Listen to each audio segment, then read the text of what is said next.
అందరి తల నుంచి కొన్ని సెకండ్ ప్రార్థించుకుందాము. నెల్లూరు జిల్లానా ఇది కడప జిల్లా వస్తుందండి? నెల్లూరు జిల్లా. పునరుత్థానం జీవమైన యేసుక్రీస్తు ప్రభువా, నీ పాదములు కోట్లాది కోట్ల నమస్కారం వందనాలు స్తోత్రాలు తెలుస్తున్నాయి. ఈ యొక్క నెల్లూరు డిస్టిక్ గ్రామంలో నేను వాక్యం ప్రకటిస్తుండగా నీ ఆత్మ ద్వారా వాక్యం ప్రకటించండి.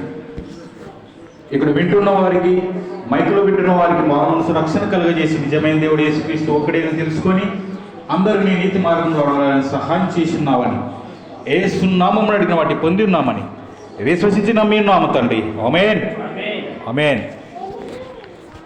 హల్లెలూయా. అందరూ వాక్యం తీసుకోండి అమ్మా.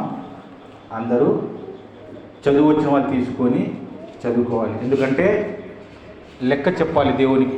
ఎప్పుడు రాకట దగ్గరలో ఉంది, చాలా దగ్గరలో ఉంది. ఏం చెప్పాలి? చర్చికి వచ్చి ఏం నేర్చుకున్నారు మీరు అని అడుగుతారు. మీరేం చెప్పాలి? పాటలు నేర్చుకున్నాం ప్రభువా, ప్రార్థన నేర్చుకున్నాం ప్రభువా, వాక్యం చదివేది నేర్చుకున్నాం ప్రభువా.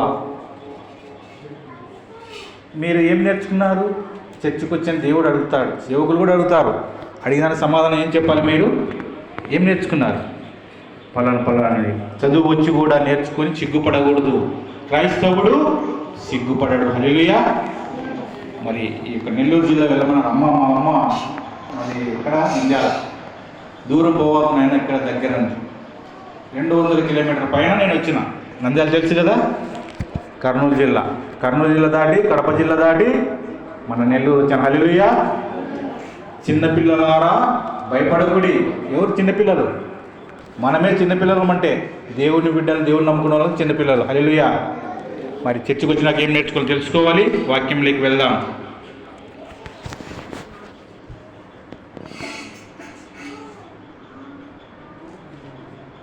లూకా సువార్త 11వ అధ్యాయము 27 వచనం చదవండి ఎవరైనా. చూడండి, యేసు ప్రభు కుడిచిన స్తనములు ఆయన గర్భము కంటే వాక్య ప్రకారం నడిచే వాళ్ళు ధన్యులంట. చదవండి ఎవరైనా చదవచ్చు. లూకా సువార్త 11వ అధ్యాయము వచనం 27 చదవండి అమ్మా.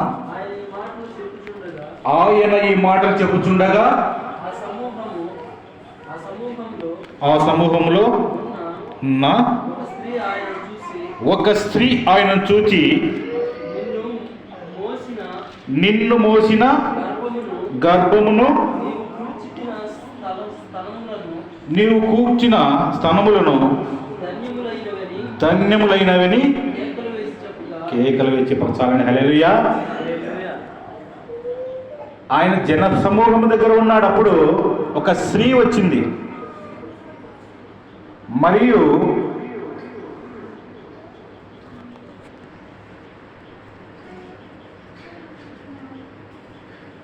ఆయన ఈ మాటలు చెప్పుచుండగా ఆ సమూహంలో ఉన్న ఒక స్త్రీ వచ్చిందన్నమాట. ఒక స్త్రీ వచ్చి ఏమంటుంది? నిన్ను మోసిన గర్భం అంటుంది. ఎవరు? మరియమ్మ మోసినారు. నువ్వు కుడిచిన స్తనములంటే ఆ యొక్క పాలు ఇచ్చిన రొమ్ములు కావచ్చు. హల్లెలూయా. అవి ధన్యములు అంటుంది ఆమె. ఆ స్త్రీ అంటుంది. అంటే గొప్పవి, ధన్యులు అంటే గొప్పవైన అర్థం. అప్పుడు యేసు ప్రభువు వారు ఏమంటున్నారో చదవండి. ఆయన అవును గాని దేవుని వాక్యము విని దానిని గైకొన్న వారు మరియు ధన్యులని చెప్పిన. హల్లెలూయా. మరియమ్మ గర్భం కంటే, ఆమె పాలిచ్చిన స్తనముల కంటే నీవు వాక్య ప్రకారం ఎవరు నడుచుకుంటున్నారో వాళ్ళ ధన్యులని యేసు ప్రభు చెప్తున్నారు. హల్లెలూయా. చూడండి ఎంత గొప్ప మాట. ఇప్పుడు ఏమంటున్నారంటే చాలామంది మరియమ్మ కనింది యేసు ప్రభువును, ఆమె గొప్పదనుకుంటారు. పొరపాటే అది. హల్లెలూయా. నీవు వాక్య ప్రకారం నడుస్తుంటే నీవే గొప్పవానివి.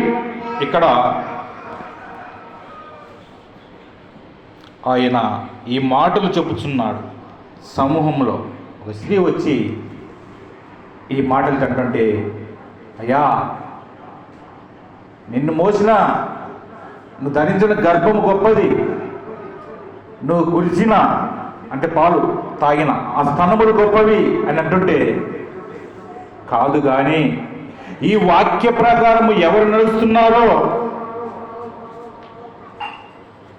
ఆయన అవును కానీ దేవుని వాక్యము విని దానిని గైకొనుచు గైకుని వారు మరీ ధన్యులు అంటున్నాడు. హల్లెలూయా. ఇంకా ఎక్కువ ధన్యులు అంటున్నాడు. హల్లెలూయా. ఇప్పుడు వాక్య ప్రకారం ఎవరు నడుస్తున్నారో, వాక్య ప్రకారం ఎవరు నడుచుకుంటున్నారో వాళ్ళు మహాధనులు అంట. వారు మరీ ధనులు, ఎక్కువ ధనులు, గొప్పవాళ్ళని బైబిల్ చెప్తుంది. హల్లెలూయా. ఈ యొక్క నెల్లూరు జిల్లాలో చాలామంది 98% మంది మారాల్సిన వాళ్ళు ఉన్నారు. హల్లెలూయా. మన ప్రార్థనకు వచ్చే వాళ్ళు కూడా ఇది 2% మంది దేవుని బిడ్డలు ఉన్నారు ఇక్కడ, చిన్న మంద. హల్లెలూయా. చర్చిలకు పోతున్నారు, లాభంలే. నిజముగా చెప్పండి, చర్చిలు ఉన్నంత వరకే వాళ్ళు. కాబట్టి వాళ్ళు మారాలని కోరుకుందాం. దేవునికి మహిమ కలుగును గాక. ఆమేన్. ఆమేన్. మరి